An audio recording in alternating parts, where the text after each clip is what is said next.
Okay, let's review what we did yesterday and see if any questions have come up, and otherwise we'll push on. Talking about the age of the universe. And I said Maimonides has a way of explaining our position vis-a-vis the age of the universe. And the explanation, leaving out the parable and all the other entertaining stuff, is that the scientific estimate is based on using the laws of nature that are observable, and as far as we're concerned, they may have, their observations may be correct, they also may be incorrect, but we're not fighting that battle. And the calculations may be correct, or they may be incorrect, but we're not fighting that battle. And they do arrive, let's say, accurately from their starting point at a figure of 13.8 billion years. But what they don't know is that the laws of the universe that they are observing and calculating haven't always been that way. The laws of the universe that they're observing and calculating stretch back in history to the end of the 6 days of creation. And before that, different laws were operating. Different laws were operating, extrapolating back to the period of the 6 days is just a mistake. They have no access to that, so therefore they aren't taking it into account. But that doesn't mean it isn't real. So that being the case, from our point of view, there's the 6 days of creation, which you had a different treatment altogether, a different picture altogether, a different treatment altogether. One possible treatment, I told you, is that although they are 6 24-hour periods, the events during that period of time don't follow the current laws of nature and therefore could have happened much, much faster, trillions of times faster, so that you could pack what looks like billions of years of history into 6 24-hour periods. If things happened that fast, you'd exceed the speed of light and exceed the strength of materials and so on and so on. Yes, you would. You'd exceed the speed of light and the strength of materials. But if our laws of nature aren't operating, then there's no reason why that can't happen during the 6 days. So now you have two pictures, their picture and our picture. And since they can't show that our picture is incorrect, they are not in a position to say they know that theirs is right and ours is wrong. That was the first point that I made. Are we together on that? Yeah. Are you going to talk about evolution? Yeah, that's a separate issue altogether. That's I didn't speak about it yesterday, but maybe I hope we'll start that today. That has nothing to do with what we're talking about now. Evolution is the development of life. This is the age of the universe. They are two entirely separate questions. But doesn't it matter for the 6 days and what happened for the 6 days? It may, but I'm allowing all those things to happen just faster. Okay. So I'm not worried about that. Then the complaint was, well,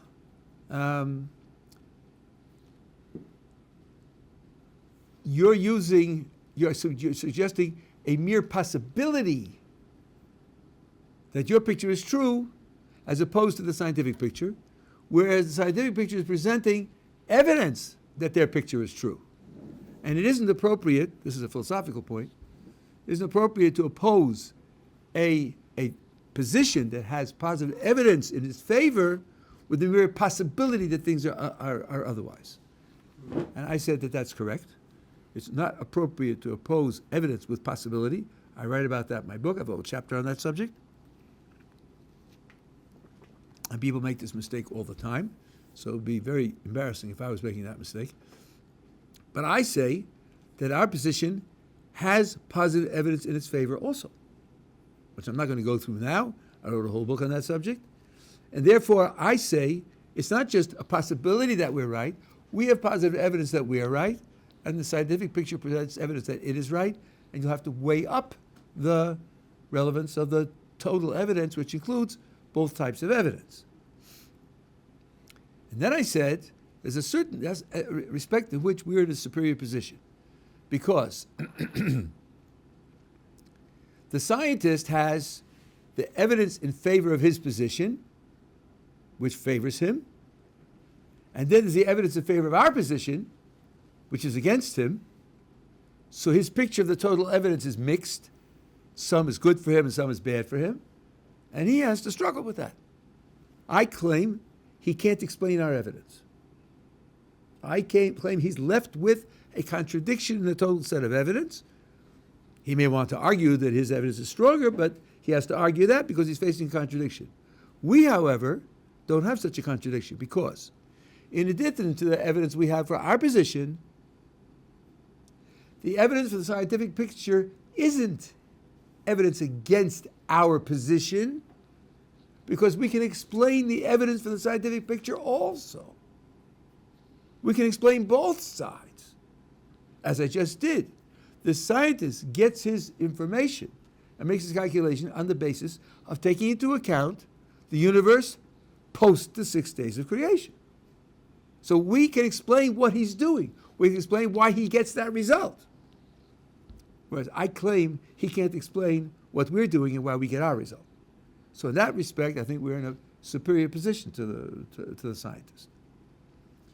Similarly, I didn't say this yesterday, but it's a similar argument with the same conclusion, so I want to just mention it now.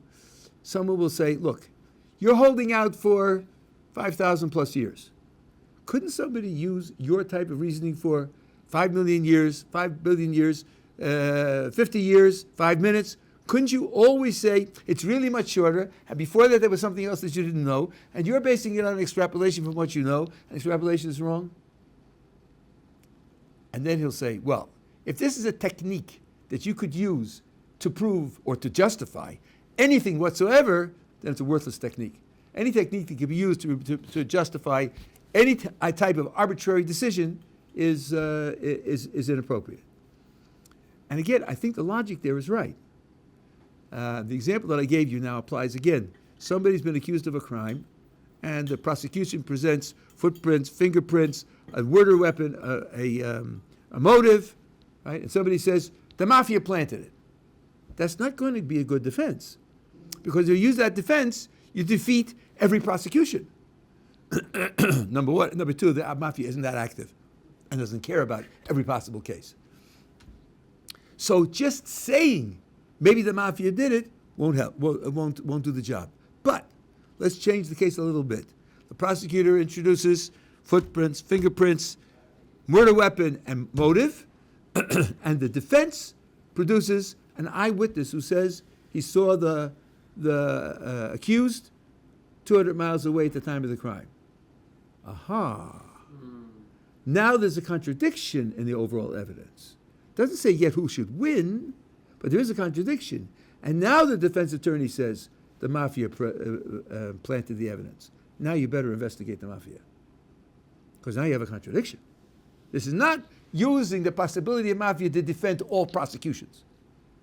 It's using the mafia to explain how it is there's a contradiction between eyewitness evidence and circumstantial evidence. It is a possible explanation. When you have to solve the contradiction, it's a relevant consideration. So I claim that there's a contradiction between the two sets of evidence, and therefore this solution of the 6 days is a relevant solution because it solves the question of how all the evidence could be true. That won't happen for 50 years or 5 years or 500 years or 5 billion years because there's no external evidence for those big figures at all. So I still think that we are in a good position. We're all together with all of this? Yeah. So the witness is trusted, and presumably he's putting himself at stake in the court case. So you have some reason to think he wouldn't come up and just lie absently. If you undermine that witness's credibility and you tried to show that he wasn't reliable or so on, then his seemingly indirect testimony would be thrown out there. So let's set straight up. First of all, we don't trust him. We see that he comes and says what he says, and we calculate the probability of what he's saying being a lie or so on and so on. And then you could undermine his testimony by undermining his character, for example, and so on and so on. But the one thing you don't want to do is to say, I have all this circumstantial evidence, so he must be lying. Right. That you don't do, because he's more evidence. So you have now a lot of evidence, and it's not all consistent. That very often happens in life. That not all your evidence is consistent. And you have to make decisions what to trust more than what. Right? I'm only pointing out that if I limit the use of the mafia to cases where there are contradictions in evidence, then it doesn't fall to the critique, oh, you could wave this magic wand and you could stop all prosecutions. Because not all prosecutions have contradictions in evidence like that. And his evidence is eyewitness evidence, and the other evidence is circumstantial.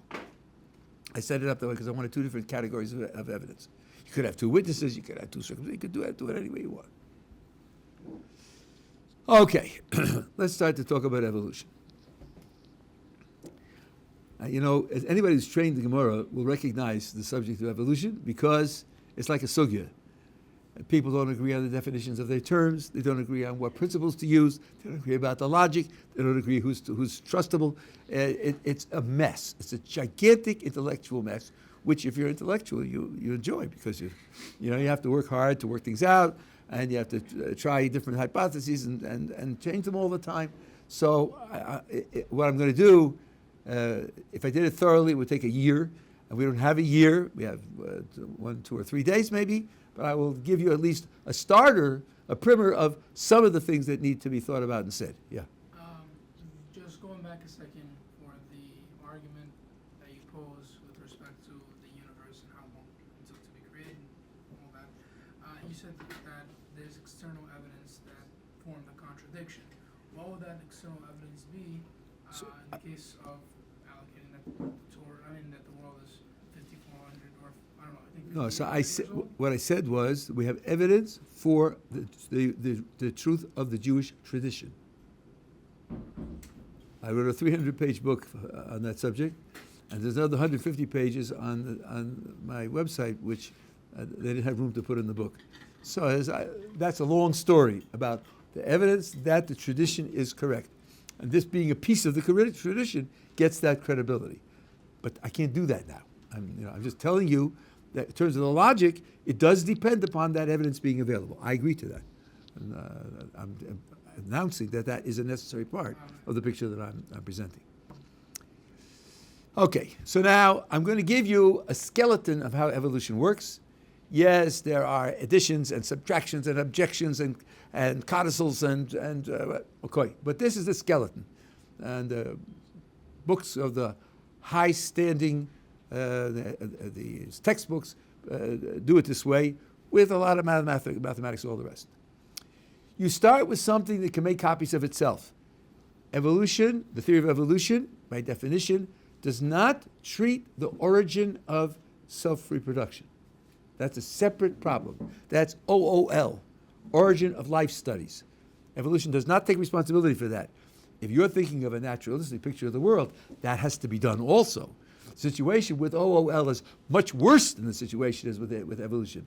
Currently, there are about 8 conjectures of how it might have happened, and that means each conjecture has 7 conjectures against it. It's awful. The present situation in OOL is awful. I'm not going to go into that. You can look it up. I'm talking about once you have a self-replicating thing, what happens after that? Well, starts making copies.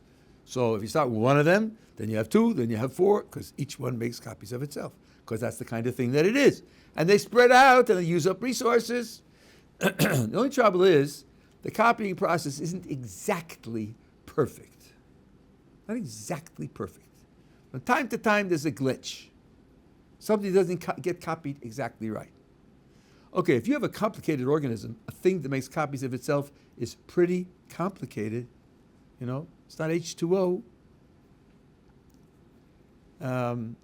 So then if you make an arbitrary accidental glitch, it's most likely to hurt it or destroy it. Take a piece of a computer program and just take out one line of program and put in for something from the telephone book. It's not going to help the program, and it probably will interfere with it in certain ways. It may make it stop working altogether. So let's imagine that 1 in 1,000 copies has a glitch, and then of all possible glitches, some glitches will actually improve the way it functions. So let's imagine that 1 in 1,000 glitches is an improvement, and 999 are deleterious to the thing. That means 1 in a million copies will be an improvement. Now let's see. Maybe that 1 in a million that's an improvement will be struck by lightning and destroyed on the spot. But maybe it'll start to reproduce. If it starts to reproduce, an improvement, maybe it makes copies faster. Maybe it makes copies that are longer lasting, a little more stable. Maybe it makes copies in a wider environment at different temperatures. It's better at making copies in some feature or another. After a while, you're going to have two groups. Let's call the original ones A's, and the other ones, the new ones, A stars. So now you got the A's reproducing and the A stars reproducing. But because the A stars reproduce better, little by little, when there's competition for resources, and of course these things break down naturally after a while. None of them is immortal. So there's been competition for resources. Little by little, the A stars are going to start to take over. They're going to start to push the A's out in the competition for resources, right? Until what? There's no A's. A double star. Until A double star. Because 1 out of every 1,000 A stars is a glitch, and one out of 1,000 glitches of A stars gets you an improvement, and then you have A double star. And A double stars start competing. Now, here's the surprise punchline. That's the whole story.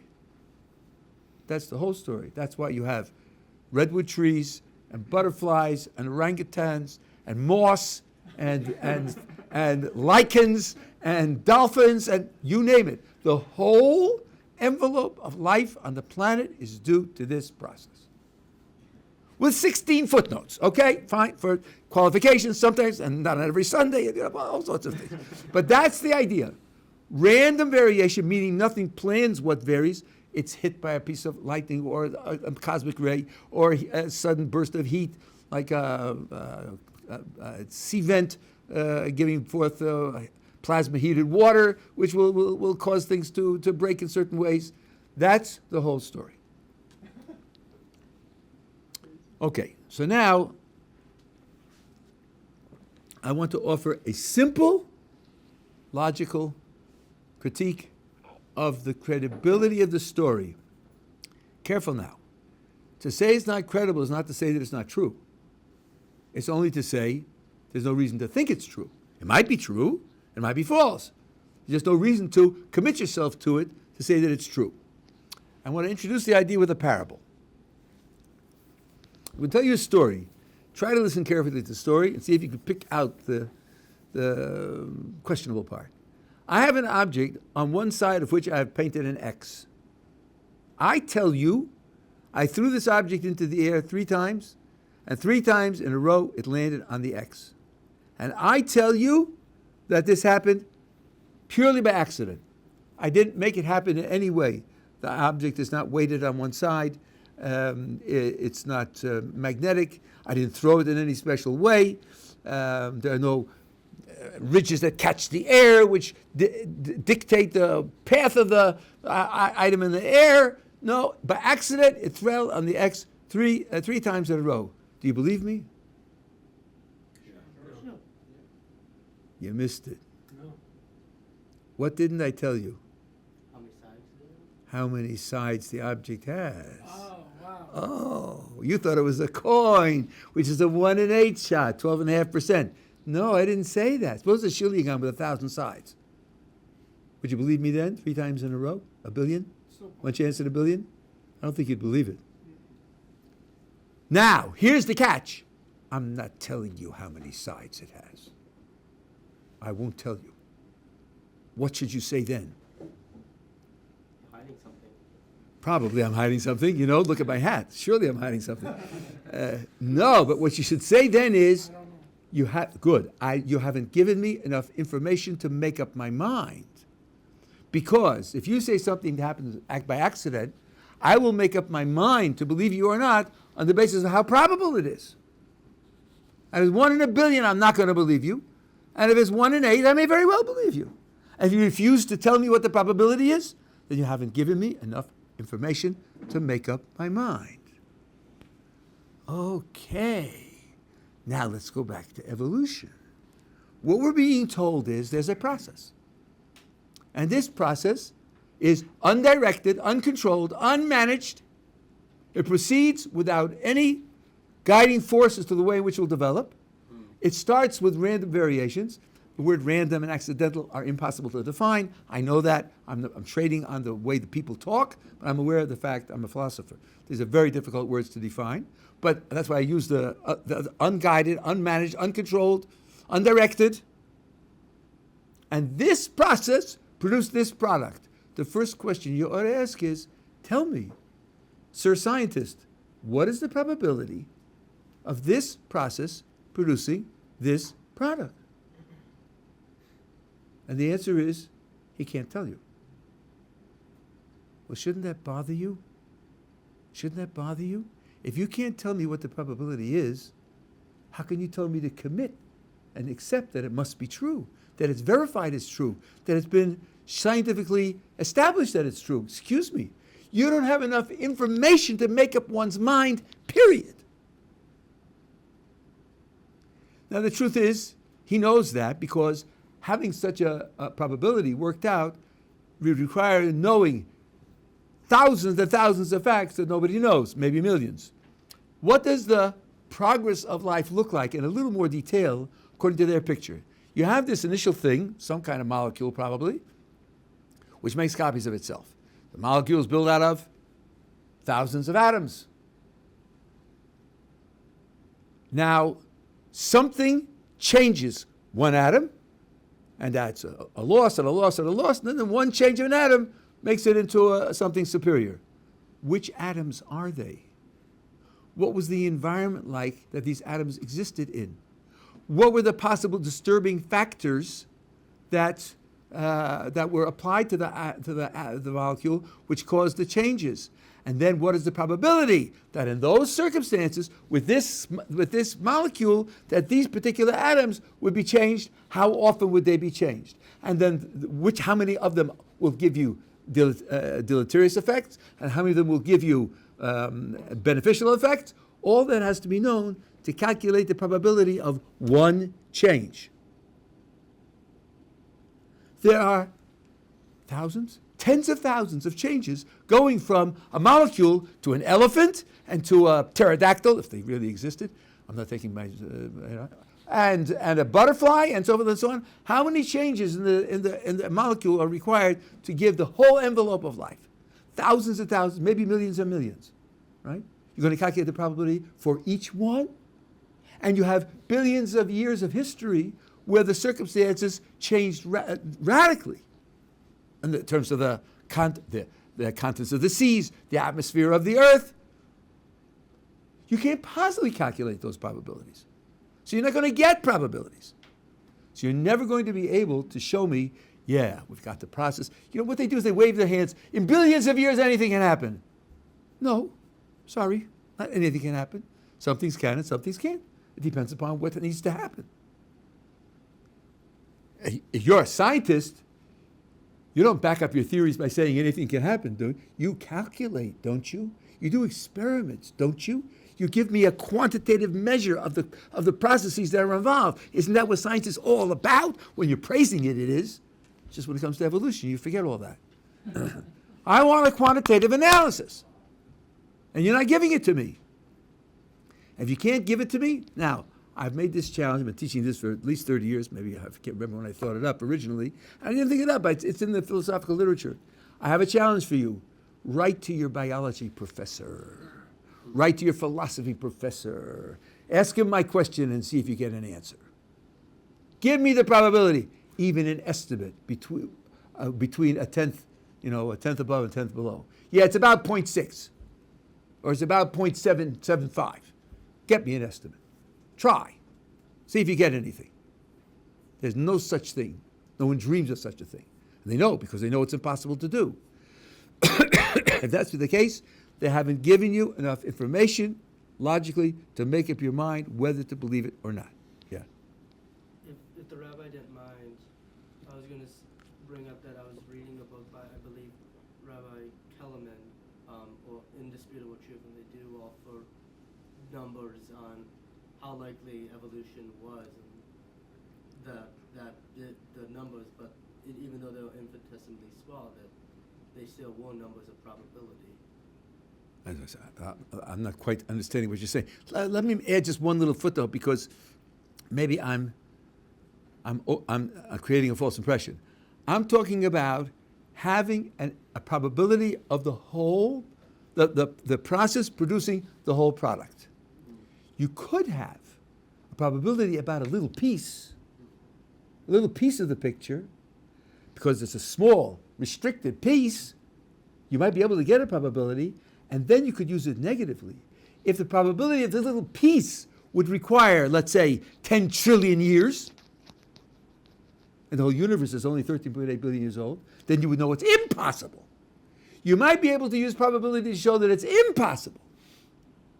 I'm claiming you can't use probability to show that it's possible because you can't get the probability. In fact, David Gerlernter, who is a professor of computer science at Yale, happens to be a religious Jew, but he is a professor of computer science at Yale, so I guess he's not dumb, claims that the formation of proteins on the basis of the Darwinian picture, you could do a calculation for its probability, and its probability would be longer by orders of magnitude in the history of the universe, and the probability of forming proteins by itself defeats evolution. He says that's when he gave up evolution. When he saw that probabilistic calculation, he said, so it's not that you can't get any probabilities. I say you can't get probabilities for the whole process over billions of years using the Darwinian theory to produce the envelope of life that we see. That doesn't mean you can't get any probabilities. If you take a tiny, narrow 1/10 of 1%, you could get a probability, but then it could only be used negatively.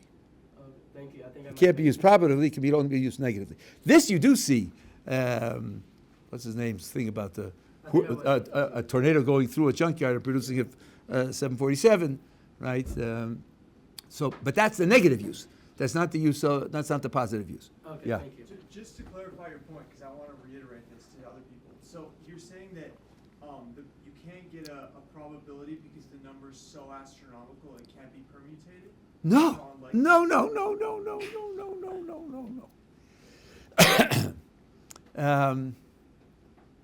Let me see if I can give you no, that's not the point at all.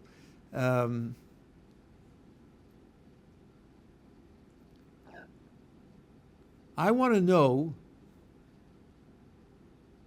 the probability for every mosquito on Earth that it will live more than 2 weeks. You think we'll be able to gather that information? No. There are too many mosquitoes. Each one would have to be measured. Each one would have to be evaluated. You have to put it all together. It's just too much information to discover. There's too much information. Let's compare it to this. In order for this picture of random variation and selection to work, I have to know the probability of all those variations taking place. Each variation requires a physical interaction with something that's making copies with itself that disturbs it and breaks it in some way. So I got to know what are the disturbing factors in the environment of this particular molecule, how often do they occur, how fragile is the molecule, how many places does it have where it could break, and what's the probability of one of those things hitting this molecule and making it break. Right? I can do that for every mutation that made an improvement in the history of life. And that happened under circumstances we can't observe. We can't reproduce.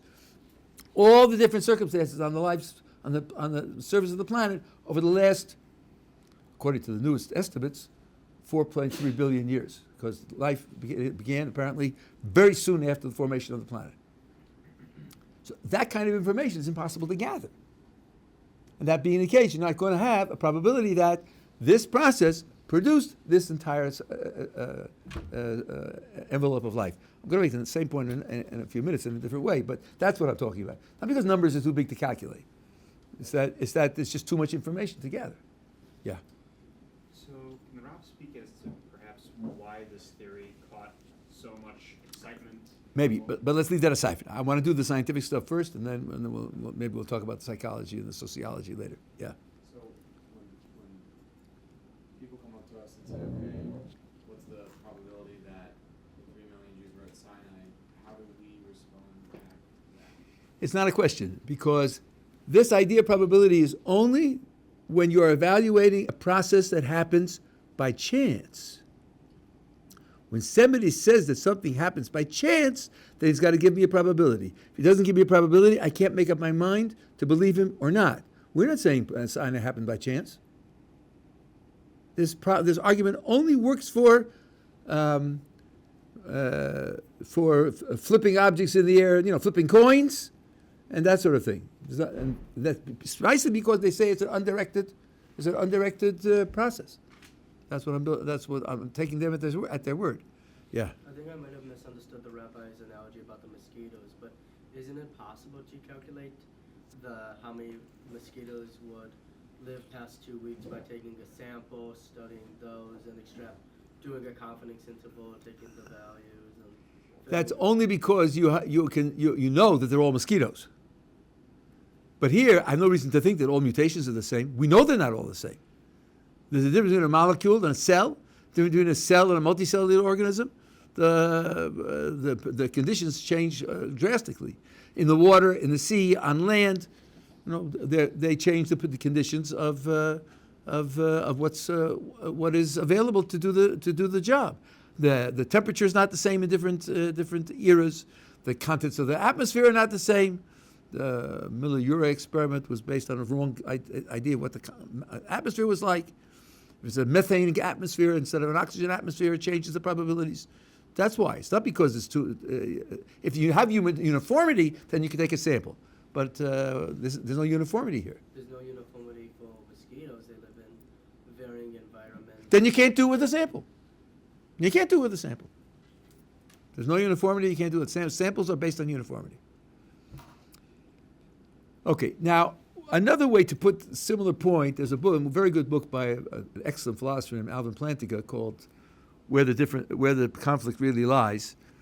He thinks the conflict is not between science and religion, the conflict between science and naturalism. It's a wonderful book put out by Oxford, and but he makes a similar point, which I want to sort of squeeze into a different application. He says, according to Darwinian theories, there's something called the Book of Life.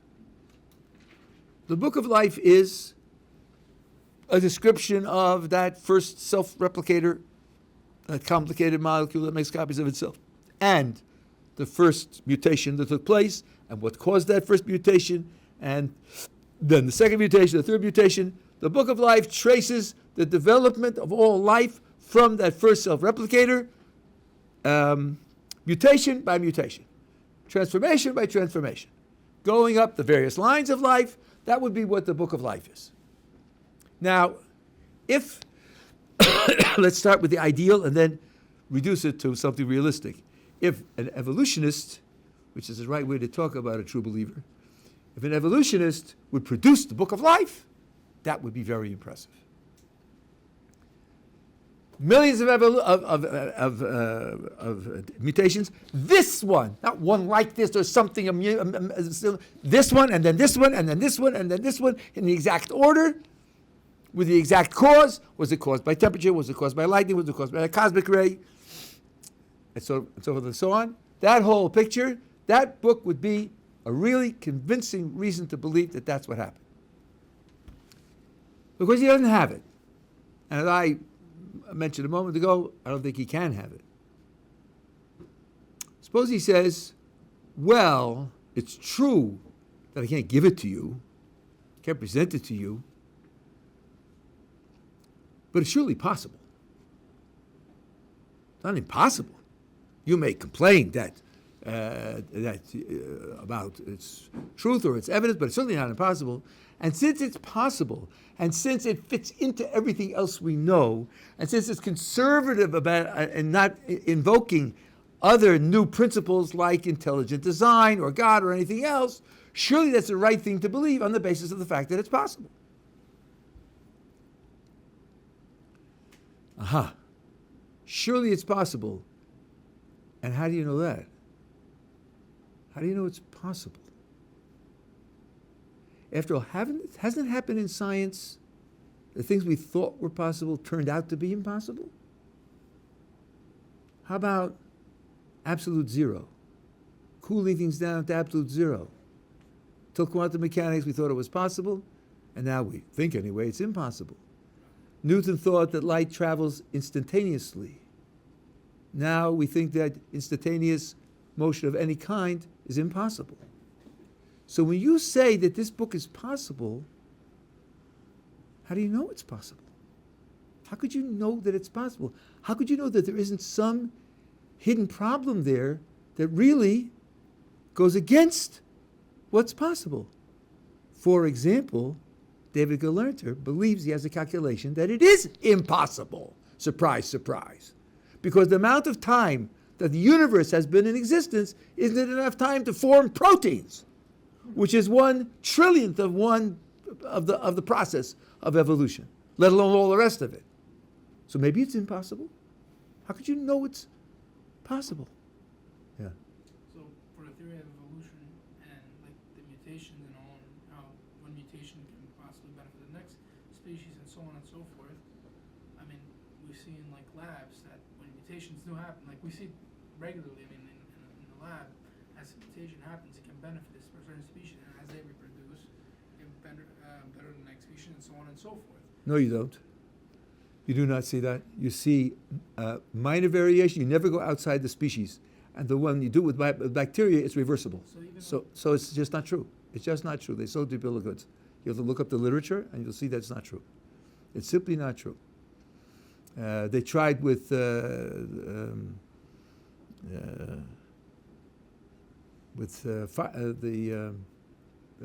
flies, and they did thousands of generations, and they always got flies. They didn't get anything that wasn't a fly.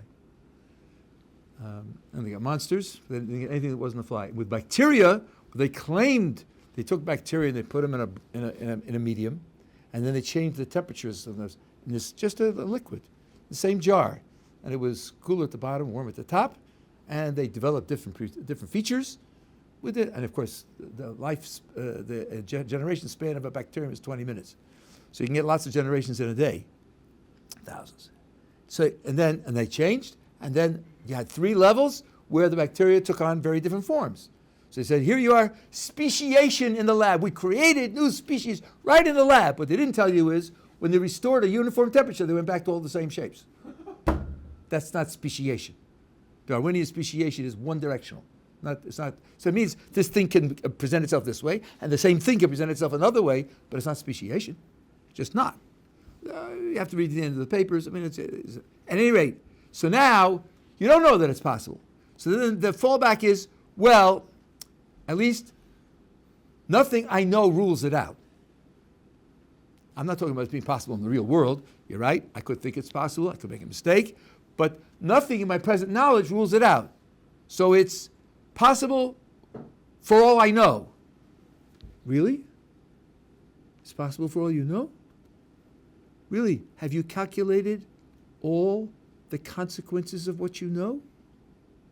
You mean there isn't any logical argument based on what you know that rules it out? How would you know that? Have you calculated all the logical consequences of what you know? Come, I'm a logician. First of all, logical consequence is not mechanical. So it's something that has to be thought through. And people are discovering new consequences of what they believed all the time, even to the extent of discovering that what they thought was possible is impossible because it's self-contradictory. People have proposed systems of mathematics where the fundamental axioms turned out to be self-contradictory. So do you know that, given all your knowledge, it's not ruled out? No, you don't know that either.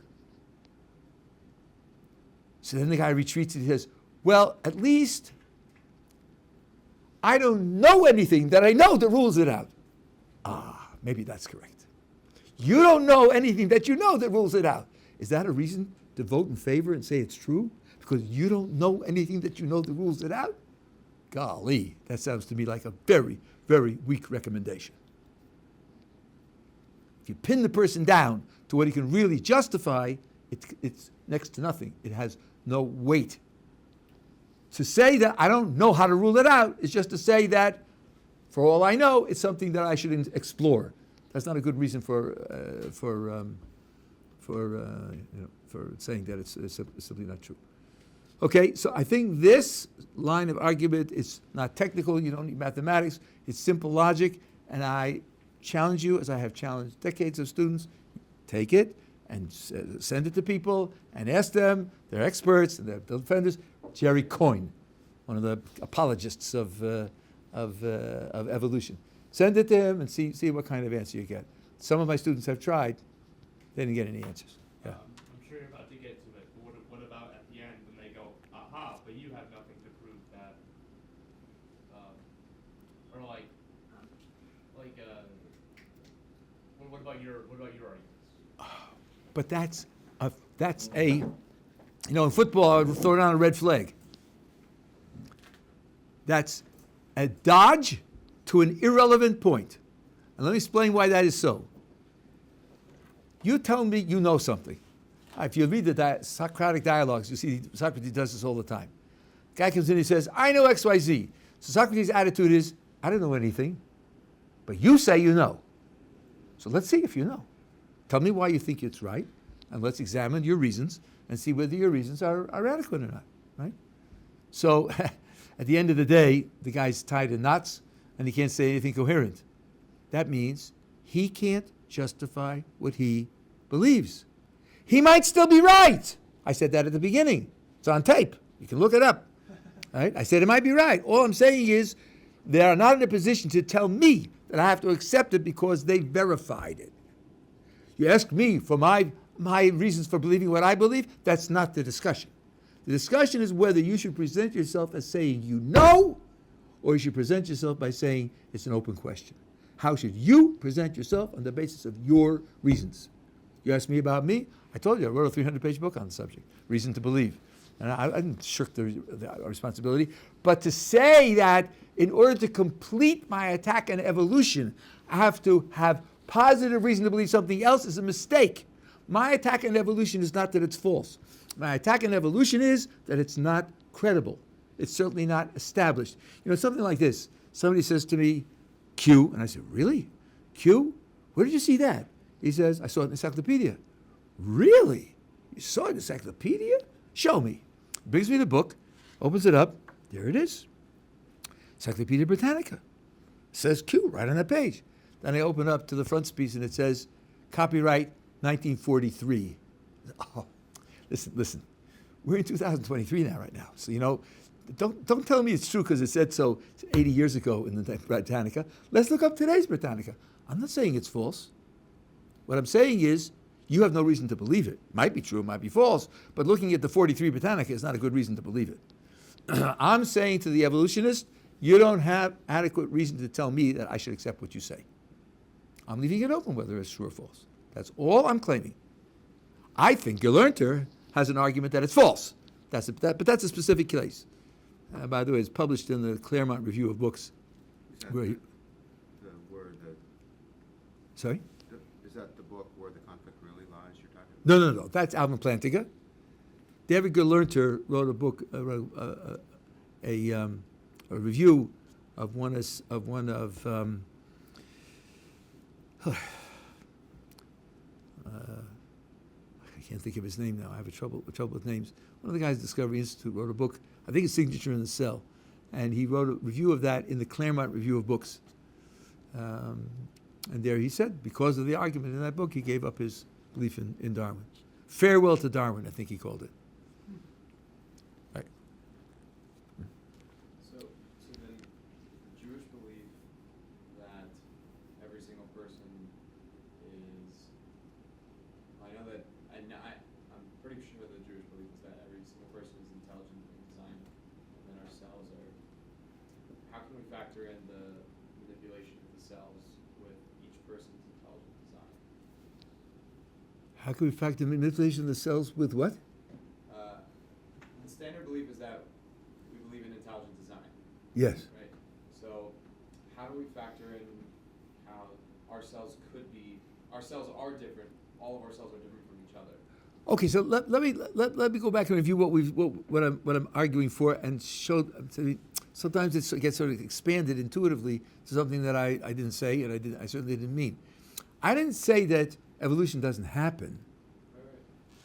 I just said that this picture of evolution can't account for the totality of life on the planet. So we can accept that the standard physical processes and even evolutionary processes are taking place the way that evolution describes, insofar as it's correct. I think many of the descriptions are incorrect in detail. Leaving that aside, over the last 5,000 plus years, and that will produce changes in the DNA and the epigenetic features of the cell and all the rest. So we don't have any trouble with that. I think what exactly is the problem that I'm supposed to be facing? What's the problem we're supposed to be facing? You asked how we would account for X. I'm not sure what the X is we're supposed to be accounting for. I think the X was accounting for, if we all started with the same cell and then it just diverted, and now we're all very different. Like, I'm just trying to figure out how to factor that in. Oh, no, that's not our picture. Our picture is Genesis. We didn't start from a single cell. Two people were created as adults. And then they had progeny. We didn't start from a single cell. The species goes back to two people who were created as adults. And the animals as well, although. Sure, that's what it says in Genesis. You should go back and reread the first chapter of Genesis. They were all created as full-blown. Indeed, there's a statement in the Talmud that everything was created mature. My oldest son said to me, if we had known about radioactivity, we could have predicted that there will be partially decayed deposits of radioactivity in the earth because the earth was created mature. Mature means if you would meet Adam 5 minutes after he was created and ask how old he was, and given what you know about human beings, you just say 30 years old.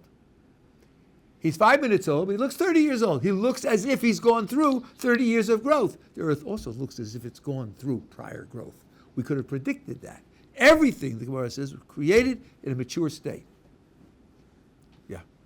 So, as our current knowledge of, this is a IoT question, as our current knowledge of science says, we need like 50 to 100 people to grow a civilization because of incest. And the Chumash prohibits incest.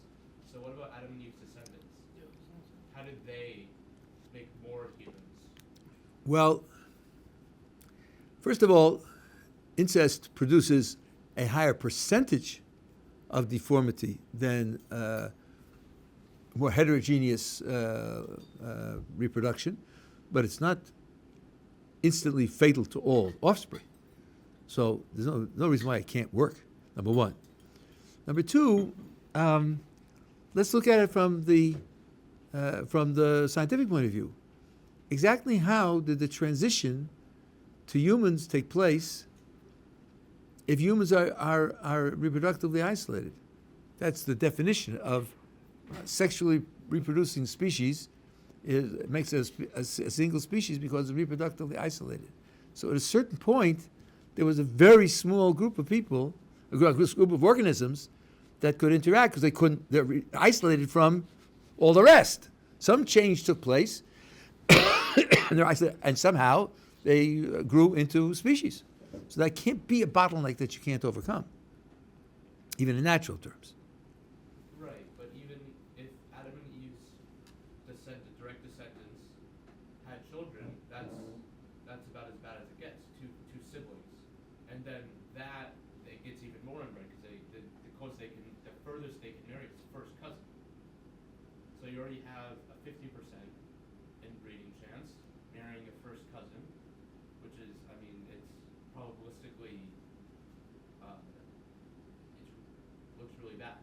Well, but all you have is the probability of relatives marrying. But the question is, what are the probabilistic consequences of relatives marrying? Is it that every child is stillborn, so they're infertile? No, that's not what happens. There are weaknesses and there are inabilities, and they're only distributed probabilistically. Some are perfectly normal. So even if you don't take into account divine providence to manipulate the outcomes, which we would say is working all the time, It's not true that scientifically, if you start off with 2 organisms and just let them reproduce, you could do this with rabbits, right? They reproduce very quickly. You could take 2 rabbits and you can create a whole tribe of rabbits. They don't all die. They don't all become crippled and blind and so forth and so on. It's just coming from two starting, a male and a female. It's just not true that destroys the ability to create a group. Yeah. So let's assume that you're finding fossils and you think you can date them in time properly. Yeah. And you're finding older fossils that look like not fully formed humans. They even look like monkeys or other different animals you have. And you can see that in time, and you're tracking genetically what you think you're extracting out from and a map of what their genes look like. And you're seeing there seems to be a progression across these fossils in time to the later ones that look like humans. What's the process? What's the problem with that? The problem with that is that that's data. That's not a theory, that's data. Mm-hmm. Evolution is supposed to explain that data. It may be that evolution is the wrong explanation. It may be that it doesn't work for that data. And by the way, not always is the fossil record from less complex to more complex. There's also more complex to less complex. Because simplification can be an advancement. Not always more complexification is an advancement. And the final cap, due largely to the work of Michael Behe, is this. In the rare cases where we can trace the exact genetic